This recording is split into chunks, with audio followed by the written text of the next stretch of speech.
Yo, people, how's it been out there? How's it been? Hope life's been treating you well, pretty fairly. Do what you gotta do. Get on with it. If it's not, life's been not treating you so well.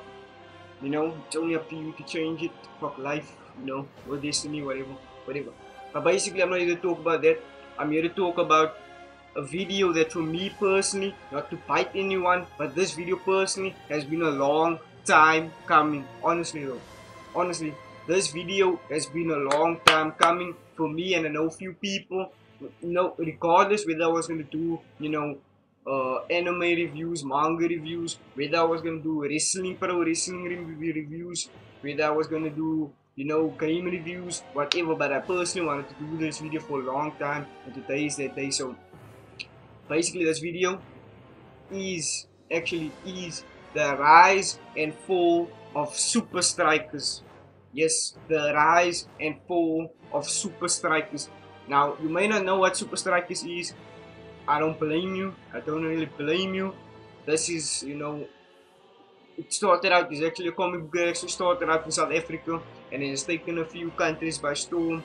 But it started out in South Africa, so not many people, especially, US and guys, that way around, don't know about it. But I know guys in places like Brazil, Colombia, especially South America and the African countries, and a few places, like France and Switzerland, and and Norway, and that's how far that's it. It's basically a comic book that started out in South Africa around 2001. It has been really doing good, but I'm here to talk about the rise and the fall of that particular series, not the franchise, because the franchise, as I can see, is actually doing quite well. It has spawned, episodes, animated series. It has spawned, toys. It has spawned posters. It has basically, it's basically a big deal. But I want to talk personally about the comic book series, the way I feel about it, and how it has changed over the past few years. So let me get into this rise and fall of the Supa Strikas series. Okay, so I don't want to call this a rant. First I was like, maybe I should do a rant video of Supa Strikas, and so I thought to myself, nah, let me basically, just call it a rise and fall. Not to be, copying anyone, keep up like but yeah, not to be copying anyone, but I personally feel that this should honestly be called rise and fall, because a rant wouldn't be suited. I'm not a rant guy, but I'll do a rant video. I've never done one, but I could if I want to. But I'll just be giving my opinions on this, the rise and fall of Supa Strikas. So basically, the Supa Strikas series started out in 2001, and since then it has, it's basically South Africa's first, comic book that has actually gotten so big. It's actually, I think, to my knowledge, this is actually the first comic book, if I'm, not mistaken. It's, sports action. It has basically been released in 2001. It's still running, still going monthly. But yet, I think there's like, it's a monthly, 12 every, month. A comic book has been released, but I don't follow it anymore for good reason. I don't follow it anymore. But so basically, the Supa Strikas is, a pan football or soccer team, depending on what you call it, soccer, football, but it's a pan-African soccer themed comic book. It's basically about the greatest soccer team in the world, called the Supa Strikas, and how they have to face or how they have to adapt to situations in which soccer is basically played, and not actually played under normal circumstances. I mean, there's like fucking wacky ideas, especially the recent times, of comic books, not comic books, but of the series. The issues that have been released recently is, straight up whack shit. Like, what the fuck is going on? Like, what the fuck is going on here? So yes. So it's basically about the Supa Strikas team. But at the very first, when this comic book actually launched in 2001, the very main story was about the was about a guy, what's his Shakes Mkwena.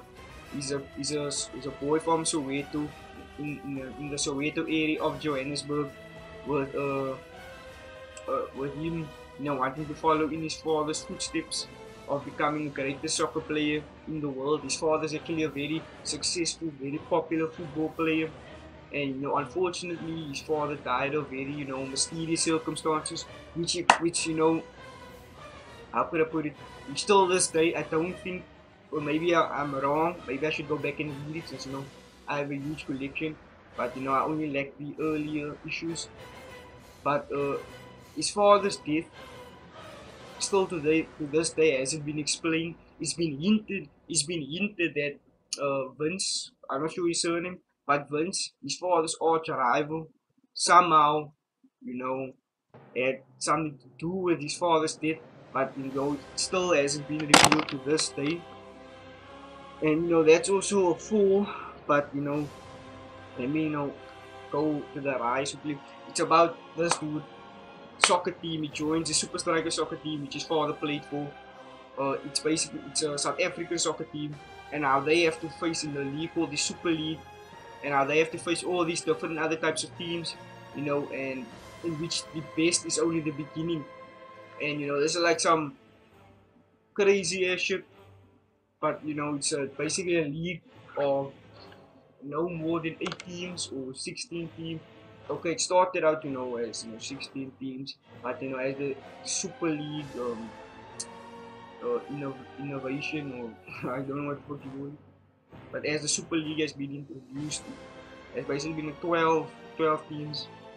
Yeah, so every issue is then facing a particular team with a particular situation, whether it is freaking remote controlled soccer balls, or whether they have to face teams like such as Iron Tank in freaking in high altitude, or whether they have to face teams like Team Hydra, with the underground stadium, with the underwater stadium, which is a whack idea, but that would be cool in real life. An underwater stadium would be like so epic as fuck. But they have to face these other teams, and I feel that this has actually been the main story, or the writer of the story has basically strayed away from the main storyline, which I feel had loads of potential, especially when it started out. It was like, yo, this guy is following his dream, following his father's footsteps. He's basically trying to find out how his father died. I'm not sure, but he basically wants to keep that legacy alive of his father. So he's basically gonna play for this team, number 10, owning his father's jersey. Because he wants to prove that he can be a soccer player. And it is a soccer-based comic book, because soccer in South Africa is very big, especially in the township areas. It is one of the biggest sports in this country, next to rugby and cricket. I'm not sure why cricket don't play that shit, but let me quickly get into this, because the first rise, it has actually been this comic book. Once it started, it has risen to dominance, and it has taken South Africa by storm. From the very earliest issues, I understand, because the roots, because it stayed at the roots of the story. Like it had like these words like these South African township slang, Kaslami, Bafwetu. It was no cool read, especially as they were using this dialect, which is show proudly from South Africa. I want he's saying it should only belong here. It should explore our tools, because that's a good decision. But it basically had these cool dialects, and at some points people were even talking in the freaking language that it was basically cool, because you could see that this is this is it's based on the roots of South Africa, which is dope in my opinion, because it had so much potential showed there. It had tremendous amounts of storylines, even side characters had storylines, whether it was the goalkeeper Big Bo's marriage, or whether it was Shakes' former teammate, his partner in crime, his striker, whether it was Chippa and his downfall spiral, which was a really good saga / arc in my opinion. This dude, his career, was basically falling down the pitch, he was he was freaking into cigarettes and alcohol, and the partying mode, which basically was the fall of his career. There's new Chipa, which was, I feel, those were like the good times. Circa 2001 to 2008. I feel that was the top tier, of the climax, the peak of Supa Strikas, in my opinion, where it was the storylines. In the story, basically, the series has risen since then. It has branched out. All these other countries, taken other countries by storm, and I feel, it had a really cool artistic style. From the beginning, to the from the beginning of the series, the artwork, has changed a bit, but not really well. It has only been, after the 100th issue that, the artwork, is straight up too straight up whack, in my opinion. Straight up whack, And since then, I couldn't really get into it because, the storylines have gotten, the storylines were dark shit. But I'll get into that a bit later. So, if you're really going to read this thing from the first issue to the 100th issue, I feel that was the top, that was the peak before it started falling. In my opinion, because I have those issues, because those were the best. So basically, this was a really dope comic book. It was growing the amount of feedback. People were loving it because it was local, and it was it stayed at the root, and it had it had distinctive things of the in the issue that you could like say, man, this was from this country, you could see that it was cool, and it borrowed things from other countries. It borrowed like you could like have other feel of some countries, especially when they go visit places such as Mexico or Spain. You could like if you really it praised the country in which they were present in at the moment against the teams they were playing.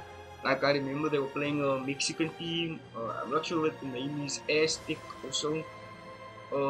And it borrowed like some from this goalkeeper. I'm not sure what but you could see the other team were really in the Mexican roots. Where there was the Mexican dialect or so.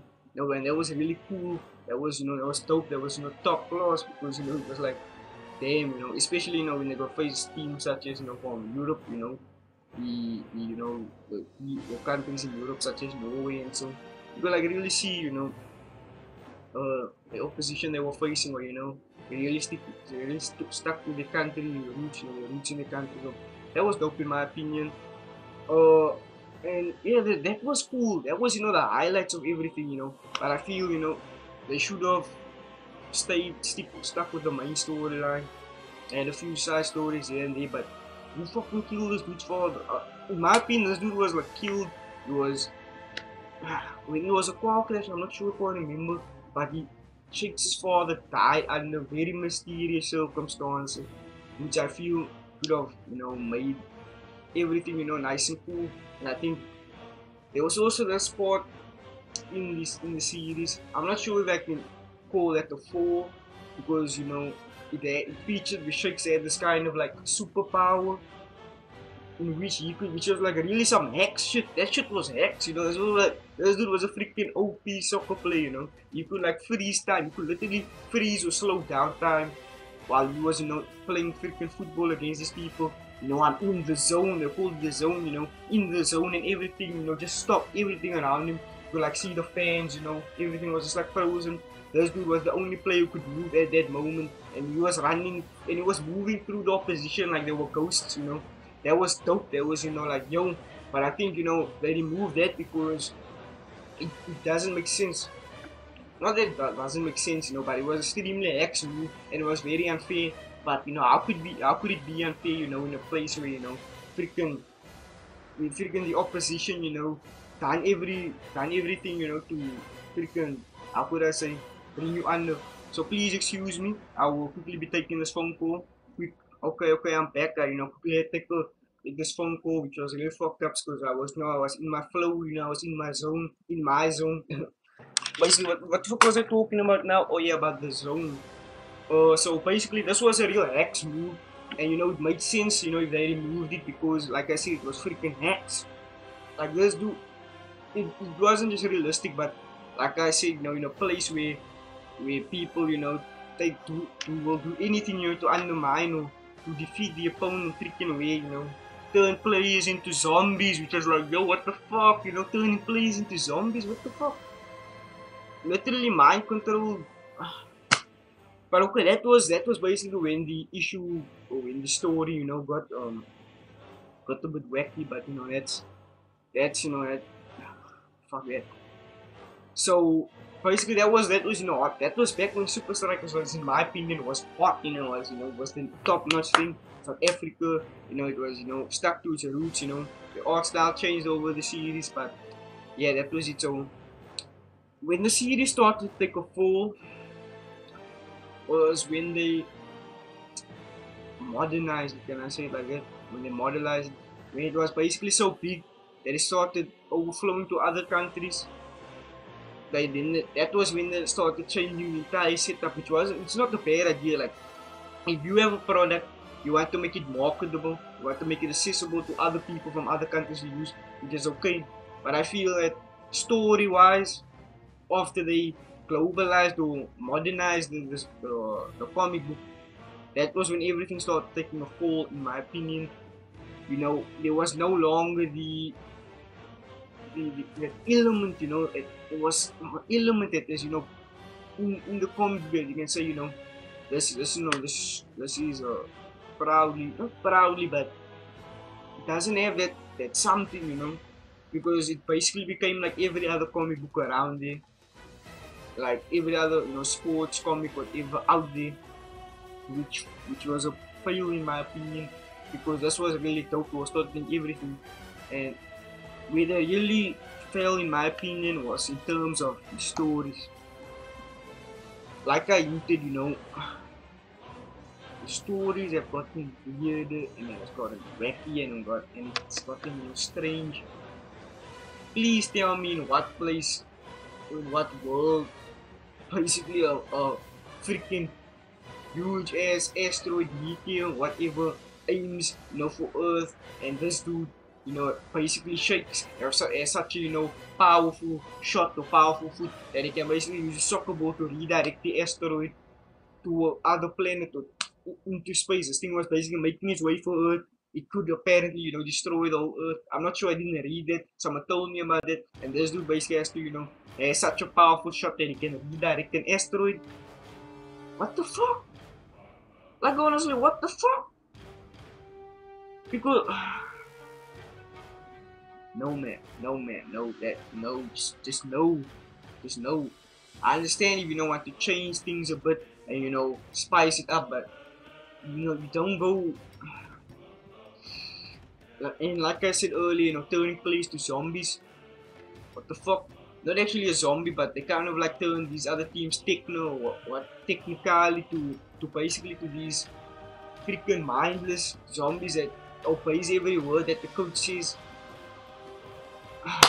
Yeah, and you know, that's a fall, in my opinion. That's a fall, because you know, it was this, you know, comic book had really good themes of camaraderie, you know, of getting along with one another, even though you don't like a certain player, you get along with him, because at the end of the day, they're doing their best to help the team. And you know, they really that, you know, theme, that, you know, that element, you know, to it. But you know, that got sacrificed, that got fell to the wayside. And yeah, it's basically, you know, for your typical children, like you lower than the ages of 10, that's how they dumbed it down. Even the player, the captain, Fabian, the dancing Rasta, was basically from Jamaica, and he had that, you know, man, you know, with his, you know, his Jamaican, you know, his Rastafarian, you know, colors on, you know, on the band, you know, man, I shakes, man. You don't have to do that, man. And after they've modernized it or globalized it, that has basically fell to the wayside. You can basically speak English so damn fluently. And it's like, yo, what the fuck?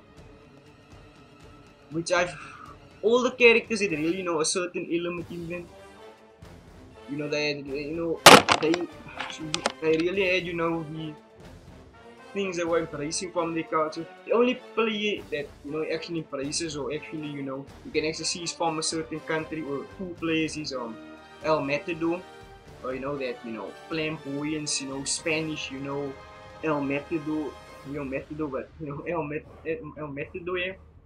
And Twisting Tiger is from Tokyo, and you're gonna basically see the way he speaks, especially in the series, is very Asian. But yeah, that was those are the only two characters. The rest, oh yeah, and the block, but the block, he doesn't actually talk. He's basically he's basically talking gibberish. But apparently, I'm not sure he's from a European country, but I'm not sure. So yeah, but as they have basically as they have gone global, they have sacrificed that, and which is fucked up. They should have kept it. They should have kept like that, that element of something. They should have kept. They should have so that they can stay something unique, something different. Each player represented something. Each player, I wouldn't say had a goal, but they had a certain purpose. But fuck it, it's been fucking fuck it, fuck it. The next fall, in my opinion, is not necessarily a fall, but when they started getting sponsorships, that's when I left everything.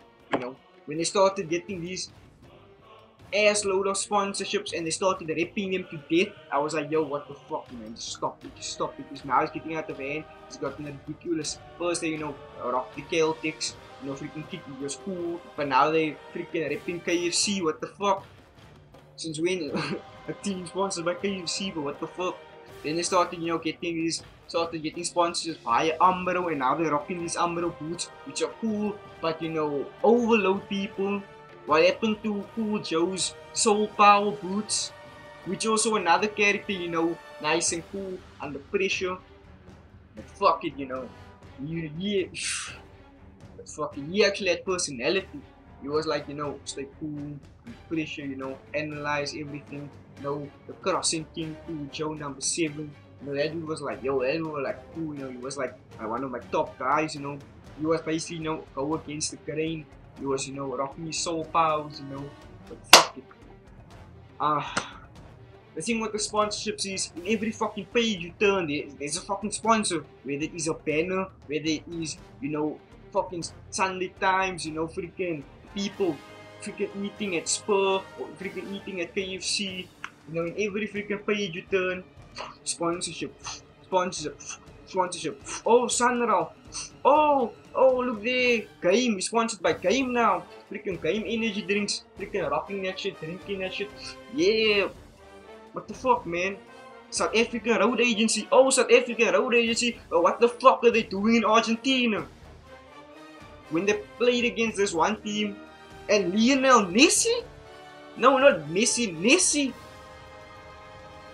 What the fuck, man? But okay, basically Supa Strikas now had this thing in a long time where they actually based some of their players, or some of their characters on existing players, like Ronaldo. Ronaldo played for Palmeiras, this Brazilian team, Ronaldo. With his rocking his mohawk, looking like Ronaldo. Then there was also this one dude, but they basically based him off Kaká. Okay, I can understand it, but where's the originality? I don't know. But yeah, when the sponsors came in, they took over. It felt kind of like they were obligated to make every situation there is in the comic. It felt like they had to, create this situation so that there can be a sponsorship, or a sponsor can be, seen. Whether it was, I don't know, whether it was a situation in a restaurant, that restaurant just, happened to be the Spur, which is, what the fuck. Or whether, let's go get the drink, drinking them games, So that's fucked up. Sponsors are not a bad thing, but I feel that also ripped away the element of the story, and that actually made the storylines even more crazy than they were before. But you know what? Fuck that. Like that's basically a fall, in my opinion. Another fall. Listen, man. Not that there's anything bad with sponsorships, but these people be ripping it hard, But fuck that. That was the rise, and like I said, the fall is when they started modernizing everything, and every situation felt like it was made just, to put over a sponsorship, which is bullshit in my opinion, but it is what it is. So there you have it, people. Rise and fall of the Supa Strikas series. Yeah, you guys failed Strike Entertainment. I'm fucking disappointed in you. Man, that shit is whack. The shit you're putting on now is whack. Go back to what you were doing, or either just stop the whole thing. But you guys are not gonna stop it, because like I said, it's taking the whole world by storm. It's taking everything in the top, bro. Freaking action figures are coming out now, which is good, but why you gotta sacrifice that element that you guys had, that just to put over a fucking sponsor? Once the sponsor started coming in, shit started happening now. These people, shit, man. It's more like a marketing tool now than it was in an actual comic book. But listen, man, in my opinion, okay, you don't have to go back to what you were doing, but at least provide us some answers. Shakes still have this. He is the best player, but fuck it, man. They still have this goal that was having be the top player. Stop at nothing till reach that limit.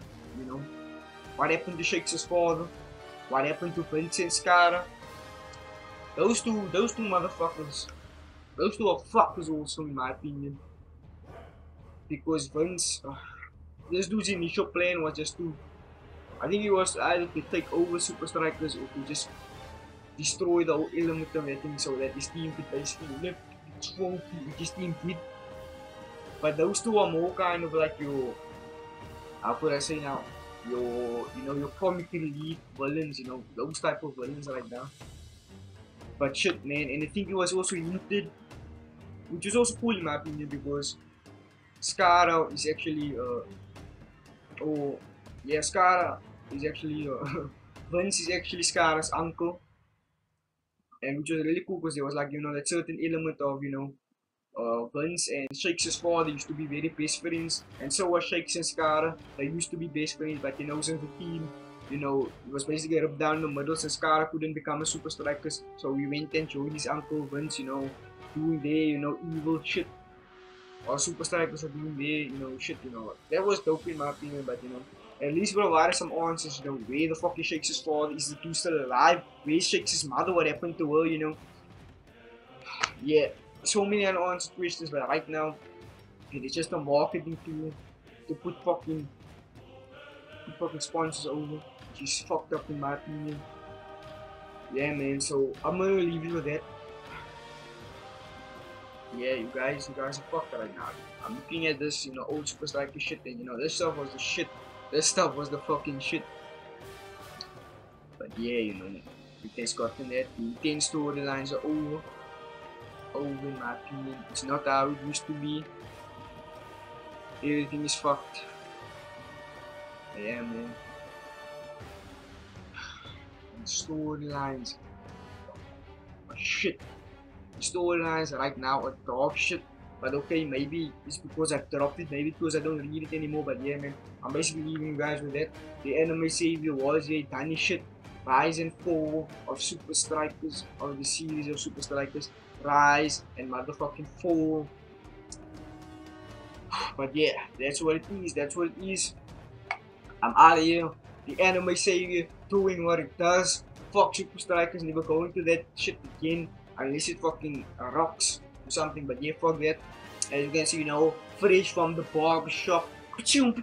Yeah, that's how I know. Anime savior out here. Do what you gotta do. Like, dislike, comment, don't comment, subscribe if you want to. Not gonna force you, but yeah, whatever. Me, anime savior. This has been good. Rise and fall Supa Strikas. I'm out. Yes.